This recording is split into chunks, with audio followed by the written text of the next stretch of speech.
आप सबकी सलामती भेजता है। आइए हम कलाम मुक़द्दस पर गौर करेंगे। खुदावंद यीशु मसीह ने बहुत सारे मौजज़ात किए जिनका कई का जिक्र कलाम मुक़द्दस में है। खास तौर पर 35 मौजज़ात नुमाया तौर पर कलाम मुक़द्दस में मिलते हैं। खुदावंद यीशु मसीह ने अपनी ज़मीनी खिदमत का ज़्यादातर हिस्सा जो है वो सूबा गलील में गुजारा, इसके मुख्तलिफ शहरों में गुजारा। इसमें मुख्तलिफ इस सूबे के अंदर रहते हुए उसने 8 बड़े मौजज़ात किए और सबसे ज्यादा मौजज़ात उसने कुफ्र नहूम में किए। मुख्तलिफ तौर पर मैं आपके सामने पहले गलील का तारफ बयान करता हूं, फिर मौका होगा कि आज के मौके पर भी हम गौर करेंगे। गलील का मतलब है चक्कर या गोल दारा।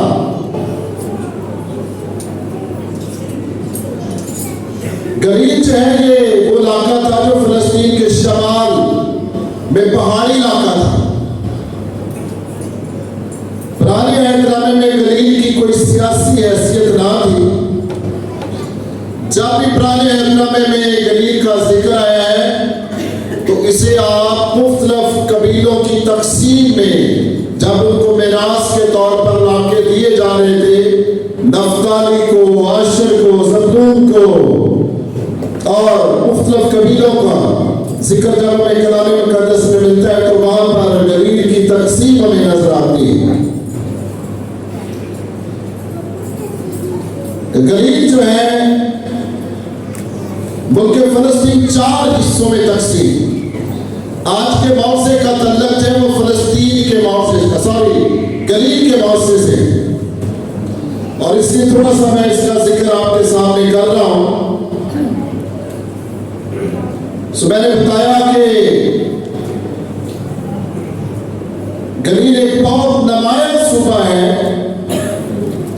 ये इसलिए और भी नुमाया हो जाता है क्योंकि इस सूबे के अंदर ही गलील के शहर नासरत में तुम्हारे लिए आज एक मनजी पैदा हुए। सो यीशु मसीह गलील के सूबा में क्या हुए थे? पैदा हुए। गलील के बहुत सारे शहर थे।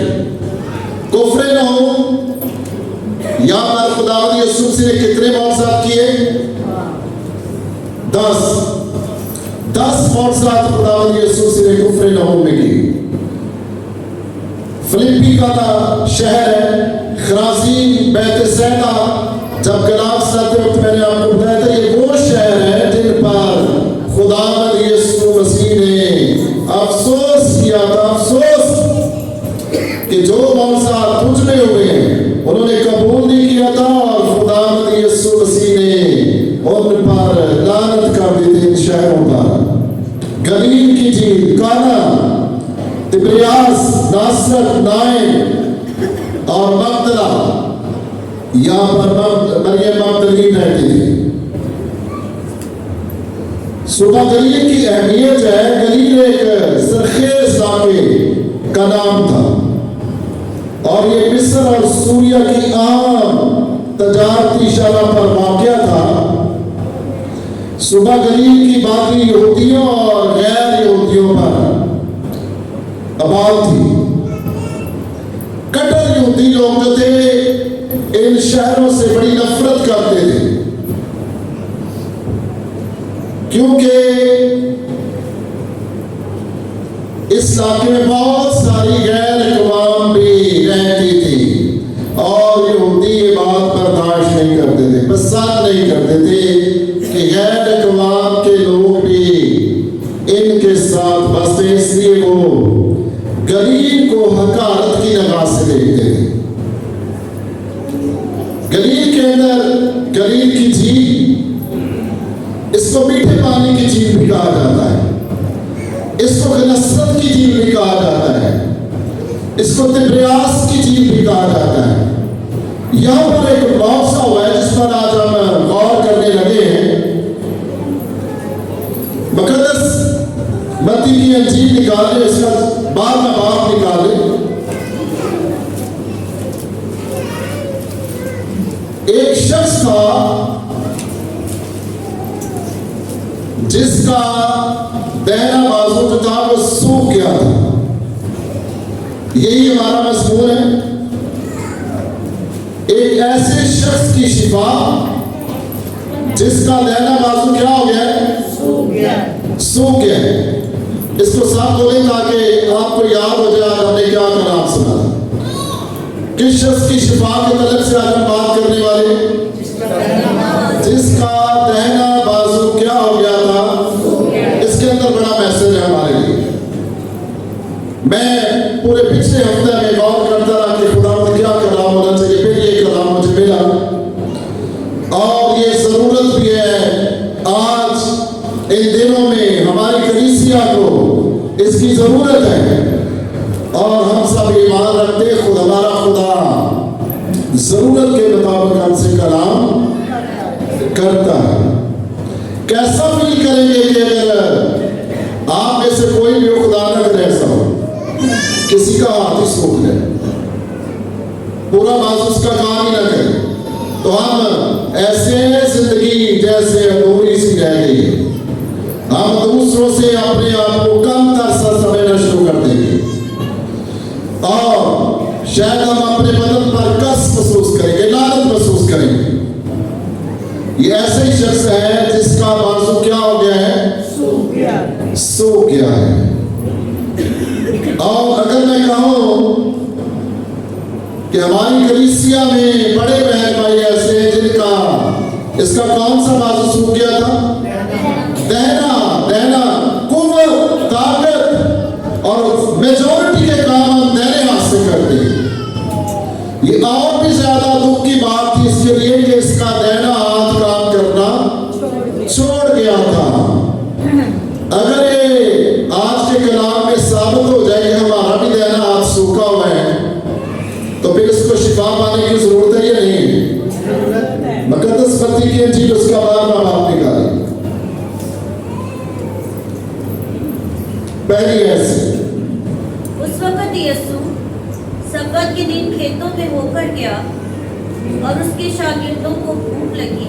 ये सब्बत का दिन है और यीशु मसीह ने इसके बाद एक सब्बत खाना में भी जाना है, इबादत खाना में जाना है। सब्बत का दिन है, यही हफ्ते का दिन है। कौन सा दिन? हफ्ते का दिन। रिपीट में सीख रहा था, उसकी जरूरत होती ताकि आप समझे।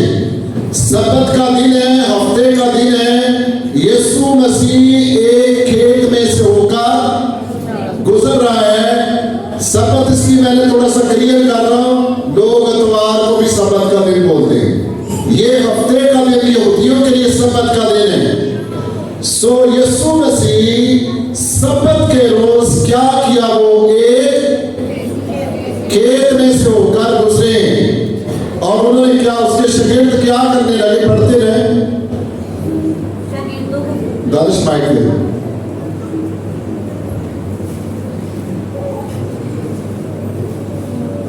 ठीक है, पढ़ते रहते थे, माइक आपके पास आ गया। और वो बालें तोड़ तोड़ कर खाने लगे। शागिर्द बालियां तोड़ तोड़ कर क्या करने लगे?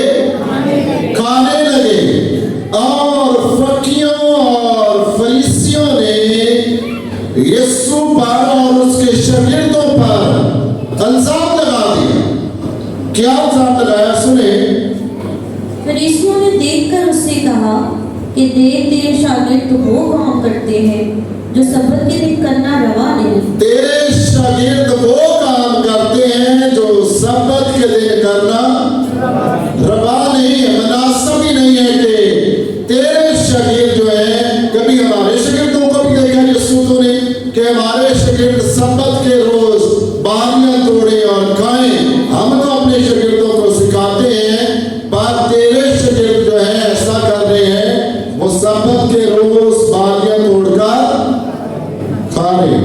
आगे, उसने उनसे कहा, क्या तुमने ये नहीं पढ़ा?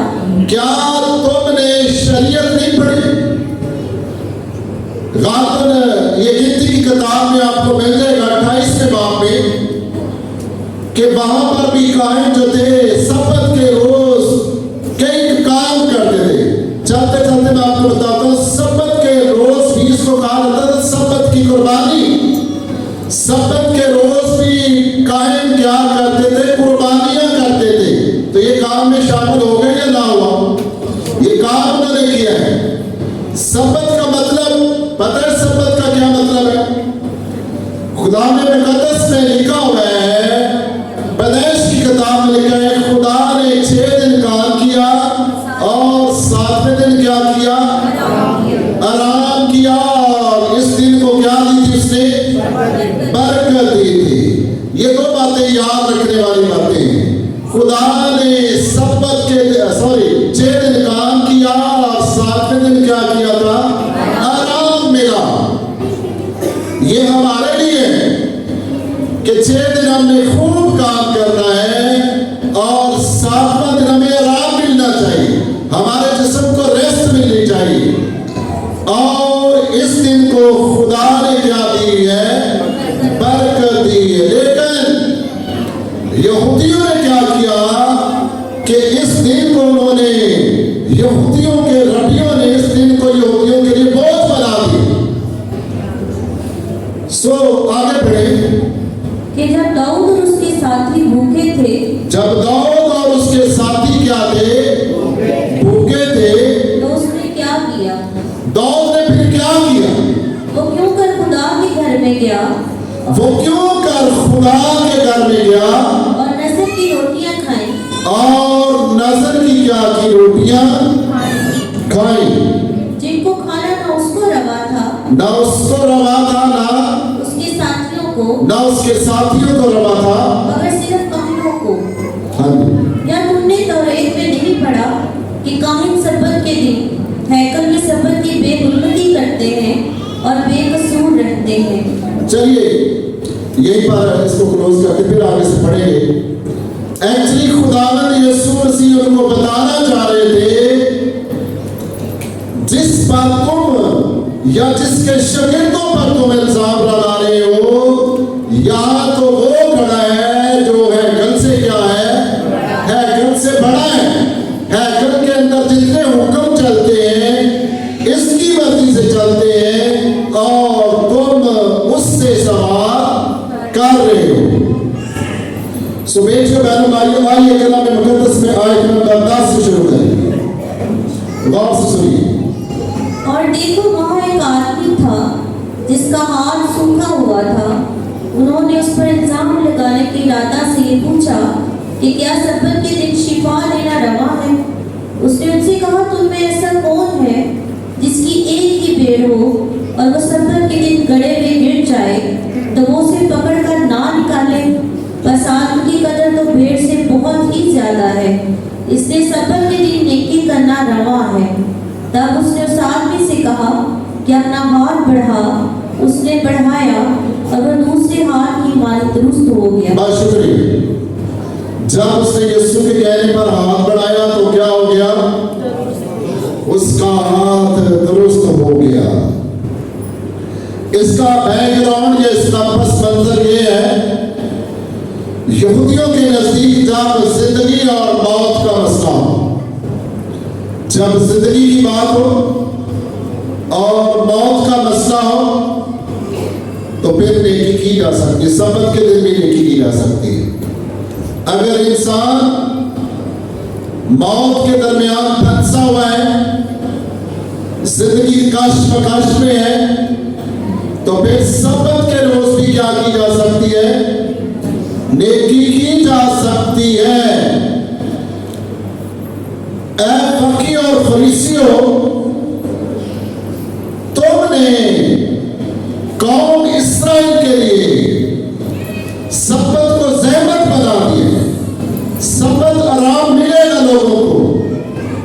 लोग 6 दिन में भी दुखों में से गुजरते हैं, तकलीफों में से गुजरते हैं, परेशानियों में से गुजरते हैं और शायद वो काम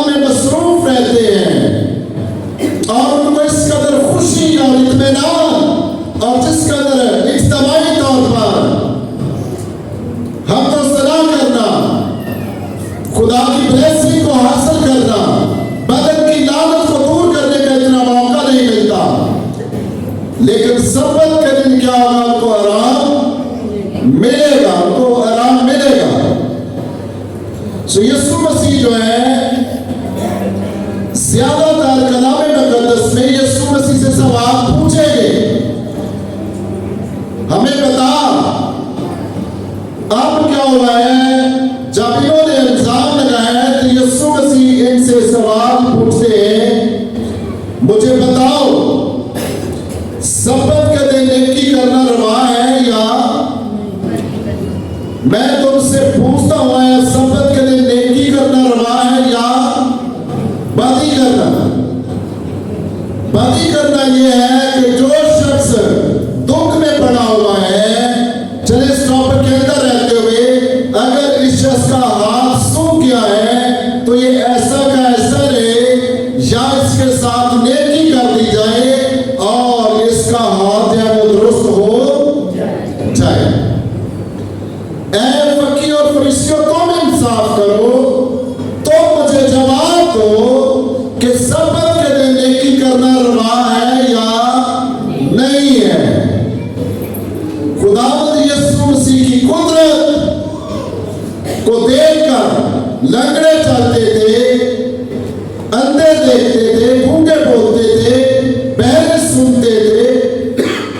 ये बातें उनके सामने हो रही थी, इस बात से वो इनकारी नहीं थे, लेकिन इल्जाम लगा रहे अगर कोई शिफा पाना चाहता है तो बाकी 6 दिन है, उन दिनों में आकर शिफा पाया करें, मगर सब्बत के रोज नहीं। तो यीशु मसीह कहते हैं तो मुझे बताओ है फकीर और फरीसियों, क्या सब्बत के दिन नेकी करना रवा है या नहीं है। तो बात को, क्योंकि सब्बत के मफ़हूम को, इसके अंदर जो मीनिंग छुपे हुए हैं, रात की हम बात कर रहे थे कि बहुत सारे लोग सच्ची तौर पर बाइबल को पढ़ लेते हैं, लेकिन जो कलाम उसका मफ़हूम बयान करता है उसको समझते नहीं और आपस में एक दूसरे से बहस करते रहते हैं। काश कोई शख्स उसके मफ़हूम को समझ ले तो सारी बात समझ में आ जाती है। पता नहीं कितने सब्बत से या कितने सालों से या कितने महीनों से वो इस इबादत खाना में आ रहा है, या इन फकीरों और फरीसियों के दरमियान है, किसी ने जुर्म नहीं की कि इसको कहा जाए कि तू मेरी तरफ क्या कर, अपना हाथ। दलेरी नहीं थी, इख्तियार नहीं था। अब तो वो खड़ा है जो है कल से, अब वो यहाँ खड़ा है जो है कल से बड़ा है। सो मानते या ना मानते उनके सामने कुदरत के काम जाहिर हो रहे थे, लेकिन यीशु मसीह की शख्सियत को as a son of God या खुदा कबूल करना उनके लिए मुश्किल था। साइन जो थे सारे के सारे पूरे हो रहे थे। यूहन्ना ने भी कन्फर्म किया कि आने वाला तू ही है या हम किसी और की राह देखें। तो यीशु मसीह ने यही कहा था कि मैं ही खुदा हूँ, मैं ही हूँ। उसने कहा जाकर उनको बता दे, जाकर यूहन्ना को बता दो कि लंगड़े चलते हैं, मुर्दे जिंदा होते हैं, अंधे शिफा पाते हैं। इससे वो समझ जाएगा कि आने वाला जो था वो यही है, वो यही है। सो ये लोग किसी भी तरह से इख्तिलाफी लिहाज से उसकी मदद ना कर सकते थे, इनसे मदद नहीं हो रही थी। अब यीशु मसीह ऐसा लगता है शायद जब किसी शख्स को बीमारी है तो उसको नुमाया तौर पर बात में नहीं रखा जाता इनके बाद खानों में। अब इसको शायद नुमाया जगह पर रखाया हुआ है। यीशु मसीह की फितरत में ये बात थी। यीशु मसीह जब किसी को इस हालत में देखता, उसको बनाता और उस पर रहम कर देता था। कितनी बड़ी भीड़ थी और उसमें से गुजरना भी मुश्किल था। ज़कई ने मौके से फायदा उठाया, कान छोटा था, घुटन के पेट पर जाकर बैठ गया। यीशु मसीह की नजरों ने उसे भी देख लिया। ज़कई जल्द नीचे उतरा, मुझे तेरे घर में रहना। इस बात में यीशु मसीह की नजर पड़ गई और ये शख्स बड़ी कश्मकश में है। एक तरफ यहूदी शरीयत, ऐसा ना हो कि मैं यीशु मसीह की बात मानूं और यहूदी क्या करें, यहूदी पत्थर उठाने। और दूसरी तरफ शरीयत देने वाला खड़ा है। इसको पता है मैं बड़े अरसे से इनके साथ रह रहा हूं, लेकिन इन्हों में से कभी किसी ने मेरा हाल नहीं पूछा, मेरा दुख दर्द जानने की कोशिश की। अब जब उसके लिए एक उम्मीद पैदा हुई है, शायद इस शख्स ने भी कई मौक़िफ़ात देखे होंगे, अगर देखे नहीं होंगे तो सुने तो जरूर होंगे। यीशु नासरी है जो अंधों की आंखें खोलता है, जो मुर्दे भी जिंदा कर देता है, जो टूटे होते उनको आजाद दे देता है। अगर किसी का बाजू नहीं था तो यीशु ने कहा हो जा, तो वो हो जाता है। कलाम मुकद्दस में लिखा जब यीशु कलाम सुना रहा था,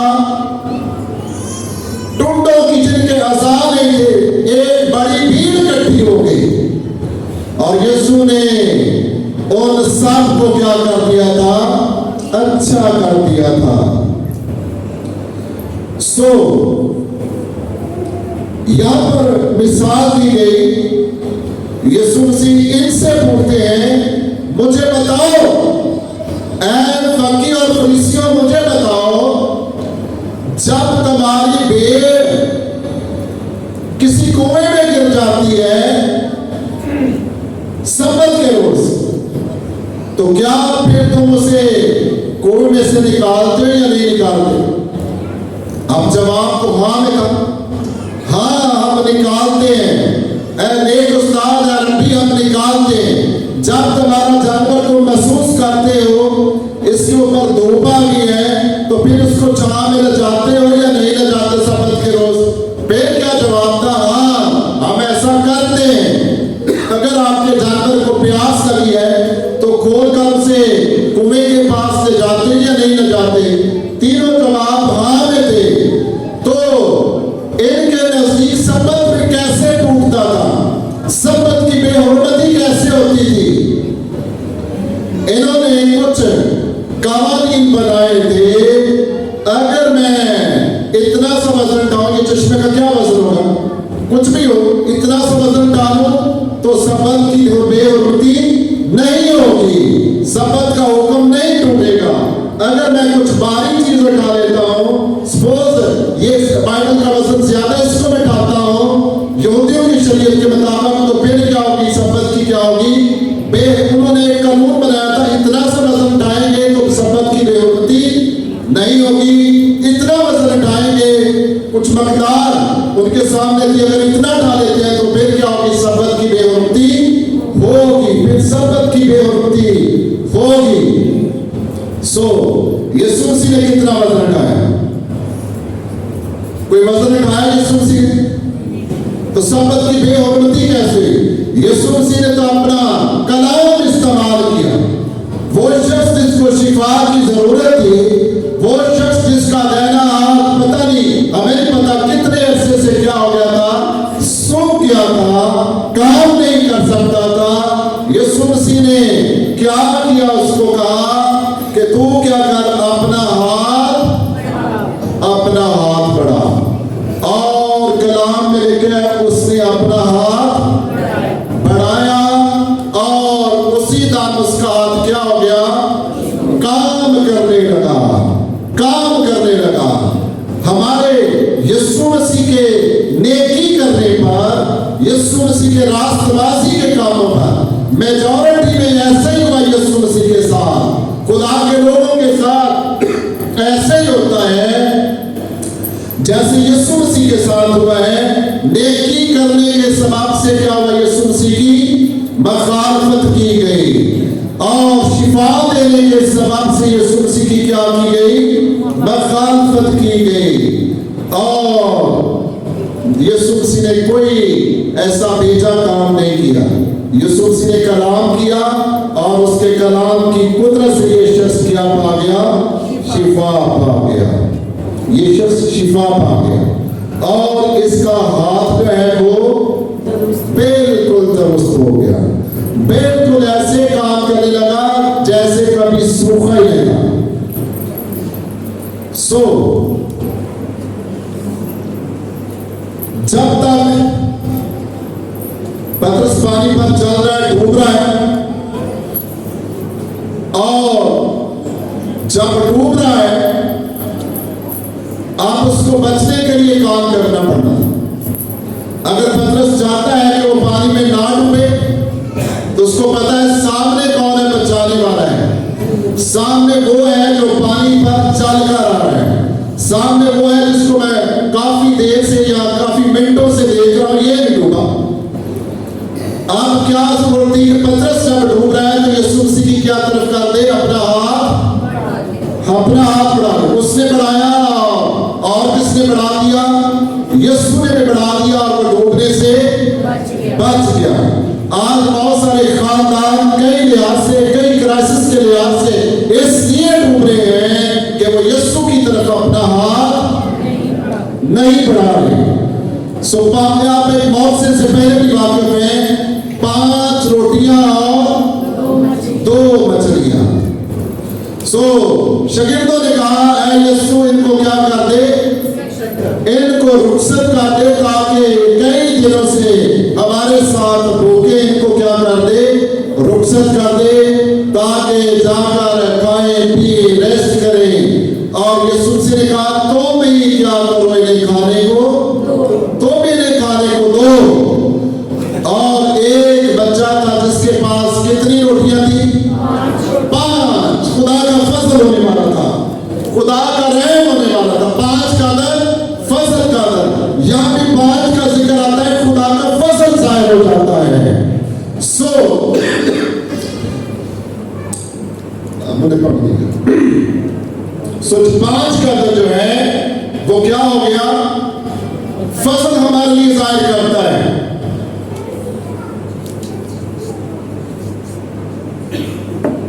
सुनिए, बड़ी बात है। जब तक रोटियां इस नौजवान के पास थी, बड़ी क्यों बहनों, क्यों भाइयों, जब तक रोटियां और मछलियां इस छोटे भाई के पास, छोटे नौजवान के साथ थी, क्या उनकी तादाद में इजाफा हुआ? वो रोटियां लाकर उसने शागिर्दों को दे दी और शागिर्द उसको यीशु मसीह के पास ले जाए। हमारे पास एक बच्चा मिला जिसके पास 5 रोटियां हैं, 2 मछलियां हैं। अभी तक वो किसके हाथ में है? शागिर्द के हाथ में आ गई। समझे, फिलिप्पस के हाथ में आ गई है। जो रोटियों का इंतजाम करता होगा शायद उसके हाथ में आ गई है। क्या रोटियां बढ़ी? नहीं बढ़ी। जब तक वो रोटियां यीशु मसीह के हाथ में नहीं दी गई, उस वक्त ये बढ़ी नहीं है। जब तक हमारे हाथ जो है वो यीशु मसीह की तरफ नहीं बढ़ेंगे, बरकत नहीं आएगी। इसका सेकंड पहलू ये है, बरकत हो सकता आ भी जाए, वो फजल, वो रहम, वो दर्स नेकों और बदों पर करता रहता है। लेकिन जिनकी बरकत मुस्तकिल नहीं होती, उनके पास बरकत आती है और जल्दी चली जाती है, बहुत जल्दी चली जाती है। ऐसे लोगों को मैंने कहते हुए सुना है, 500 पैसे तो बड़े आते हैं पर बरकत नहीं, बरकत नहीं। पैसे तो बहुत आते हैं, सारी की सारी फैमिली हम काम करते हैं, पर पैसों का पता नहीं चलता। तो सबब क्या है? सबब क्या है? आज का जो टॉपिक है वही इसका जवाब है। बरकत तो आ रही है लेकिन ठहरती नहीं, तो सबब क्या है? हाथ सूखे हुए हैं। है ऐसा कि नहीं? मैं नहीं कहूंगा अपना अपना हाथ दिखाएंगे जिनके हाथ सूखे, आप तो कहेंगे बिल्कुल ठीक है, लेकिन इसके मतलब को समझें कि कितने महीनों से और कितने सालों से कई लोगों का दैना हाथ कलीसिया के खजाने के लिए क्या हो गया है? सूख गया। सूखा या नहीं सूखा? अच्छा, आंटी तो अपना हाथ दिखा रही, बाकी नहीं तो नहीं कर सकते। किन का हाथ सूखा हुआ है? खुदा को दे कलीसिया के खजाने में जमा कराने से। सो ये हाथ शर्मिंदा करने के लिए, पर उस रसूल ने भी कहा कि मैं तुम्हें शर्मिंदा करने के लिए नहीं कहता। मैं अगर कह रहा हूं तो मैं किस लिए कह रहा हूं? ताकि हमारी रुकी बरकतें क्या हो जाएं? पेट से शुरू हो जाएं। इस शख्स की तरह कई हो गए हैं? सूख गए हैं। अगर हाथ सूख गए तो काम करेगा? फिर नहीं काम होगा। फिर बहनों आटा बना सकोगे? एक हाथ से तो बहन आटा बना सकती? बड़ी मुश्किल काम है। शायद कोई ज्यादा जोर लगाकर या ज्यादा वक्त लगाकर वो ऐसा कार्य है। तो समझे इसके रूहानी मैंने समझे, अगर हमारे हाथ सूखे हैं तो आज का मौका जो यीशु मसीह ने किया था, हमें याद रहता है कि हमें हाथ किसकी तरफ बढ़ाने की जरूरत है? यीशु मसीह की तरफ हाथ बढ़ाने की, यीशु मसीह की तरफ हाथ बढ़ाने की जरूरत है। हमें इसराइल की तरह कुछ प्रैक्टिकल करने की जरूरत है। मैं बात कोशिश करता 10 मिनट में इसको क्लोज करते हैं। हमें बनी इसराइल की तरह क्या करने की जरूरत है? प्रैक्टिकल करने की जरूरत है। क्या करने की जरूरत है? अपने बच्चों को सिखाने की जरूरत है। जब आप इनको पैसे देते हैं तो इनको सिखाएं, अभी से सिखाना शुरू कर दें। अगर आपने अपने बच्चे को 50 दिए हैं, 100 दिए हैं, अभी वो हमारी कलीसिया में यहाँ नहीं है, भाई को चले गए, मुल्तान चले गए, भाई वो उसने मेरे साथ गवाही शेयर की। कहते मार साहब, जब मैं बच्चों को पॉकेट मनी देता है तो सिखाता हूँ कि खुदा के लिए लाभ हिस्सा निकालने, और उसने कहा कि मेरे बच्चों ने ऐसा करना शुरू कर दिया। तो ऐसे बच्चों के हाथ सूख जाएंगे या हरे रहेंगे? आज एक अहद करना है हमने कि हमने भी अपने बच्चों को क्या करना है? छोटी उम्र में सिखाना है, ताकि ऐसा ना जब बड़ा हो तो इसका हाथ क्या हो जाए? अगर सूखा ही होगा, असर तो शुरू हो गया, अगर सिखाया नहीं तो फिर क्या होगा? आप देखने में तो शायद ये काम भी करता है, कंप्यूटर भी चलाता है, या कोई ऐसा जो मजदूर लोग हैं कोई आसार भी चला सकता है, देखने में तो ठीक है, लेकिन खुदावंद के काम के लिए क्या हुआ है? सूखा हुआ है, रुका हुआ है। तो आज अपने आप से सवाल करें, हेड ऑफ डिपार्ट घर का जो सब है वो सवाल कर सकते हैं अपने आप से, कहीं मेरा हाथ सूखा हुआ तो नहीं है? कहीं मेरी बीवी का हाथ सूखा हुआ तो नहीं है? मेरी बेटी का हाथ सूखा हुआ तो नहीं है? मेरे बेटे का हाथ सूखा हुआ तो नहीं है? इसको कैसे ठीक किया जा सकता है? खुद भी काम करना और बच्चों को भी सिखाना। बेटे आज जो सैलरी मिली है, चर्च का हिस्सा या खुदा का हिस्सा अभी से क्या करते? अदा करते। चले मैं नाम नहीं लेता, कुछ खानदान है अभी भी, वो फोन करते हैं कि ये खुदा का हिस्सा रखा हुआ है, उनके लिए खुदा का शुक्र हो। सो ऐसे लोगों का कम पैसों में भी क्या हो जाता है? ऐसे लोगों को मैंने देखा है, किराएदार लोगों को मैंने हंस हंस कर खुशी की बातें, बरकत की बातें करते हुए देखा है, और उन लोगों को मैंने सॉरी कोई गुस्सा न करे रोते हुए देखा है, जो जिनके पास ज्यादा पैसा आता है। तो बात क्या है? हाथ क्या हुए हैं? मुझे बोल दे, हाथ सूखे हैं। अगर ये सूखे तो बाजू सूखा ना, आगे भी काम कर सकता है ना? आगे भी काम कर सकता है। खुदा हमें चाहता है कि हम इसको क्या करें? खुदा की तरफ बढ़ाएं, खुदा की तरफ बढ़ाएं। सो आज बहुत सारे लोगों के हाथ क्या हो गए हैं? सूखे। जब खुदा ने यीशु मसीह बैतनिय्याह से निकला, कलाम में लिखा उसको भूख लगी हुई थी, रास्ते में उसने एक अंजीर का दरख्त देखा। इस समय से यीशु मसीह उसके पास गया था कि इसमें फल होगा, लेकिन उसमें फल उसने ना पाया, और यीशु मसीह ने क्या कर दी थी उस पर? यीशु ने क्या कर दी? साहब बोले, उस पर क्या कर दी थी? लानत कर दी थी यीशु ने। कई दरख्त ऐसे हैं, कई फैमिली ऐसी है जो खुदा से लेना चाहती है, लेकिन खुदा को देना नहीं जानती। सो पौलुस रसूल कहते हैं बात ये है, ये छोटी सी बात उसने की, सामने देखिए साहब, पौलुस रसूल ने कहा बात ये है, ये इसको पंजाबी में कहेंगे 100 बातों की एक बात। बातों में से बात, हर बात की तय में कहते हैं एक बात छुपी होती है। बात यह है जो थोड़ा बोलता है वो कितना काटेगा, कलाम का आसमानी सूल है, लाही सूल है। जो थोड़ा बोलता है वो कितना काटेगा, थोड़ा काटेगा। हाँ कलाम आता है, समझ आती है, लेकिन हाथ क्या है, बला के बात से भाई बोले, हाथ क्या है, हाथ सूखे हुए हैं।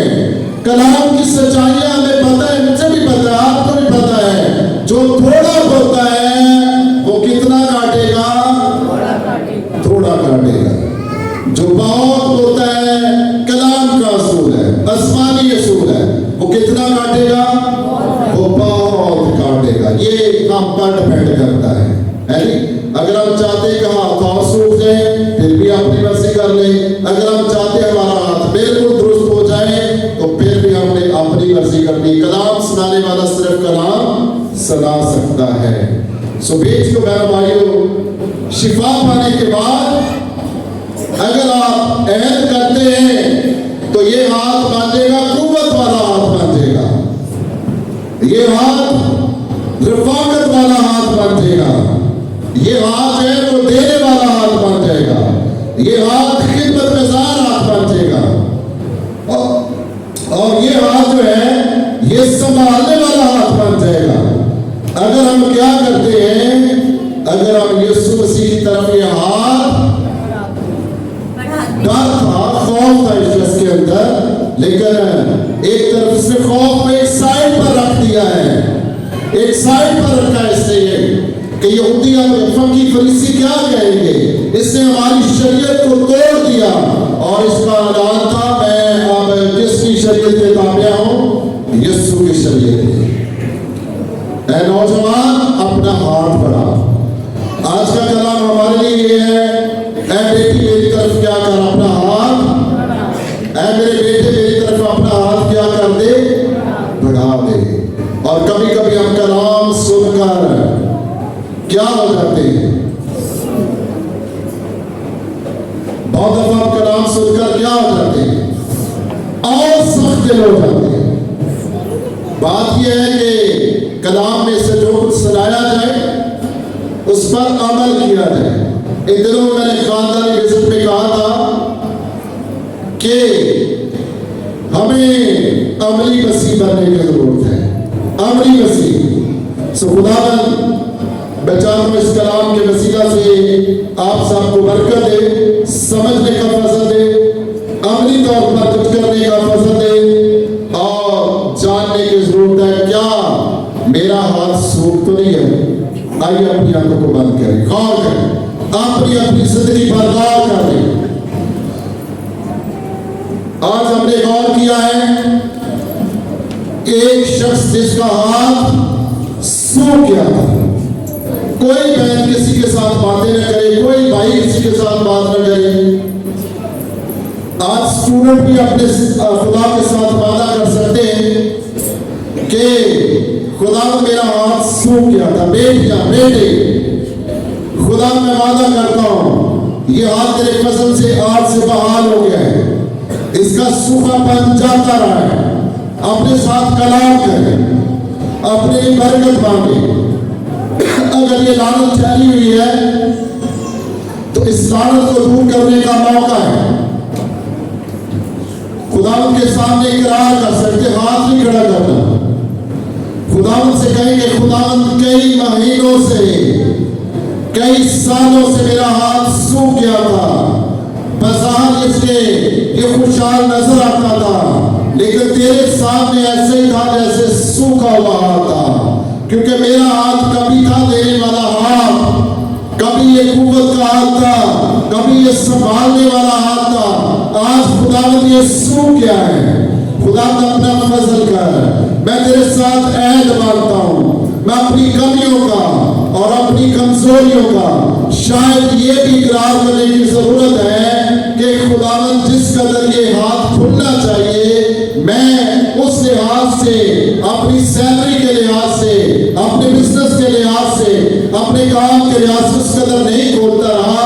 तो खुदावंद मैं तेरी हजूरी में माफी मांगता हूँ। मैं चाहता हूँ ये हाथ प्रॉपर काम करे, तो खुदावंद जरूर बरकत देगा। फिर ये ही होगा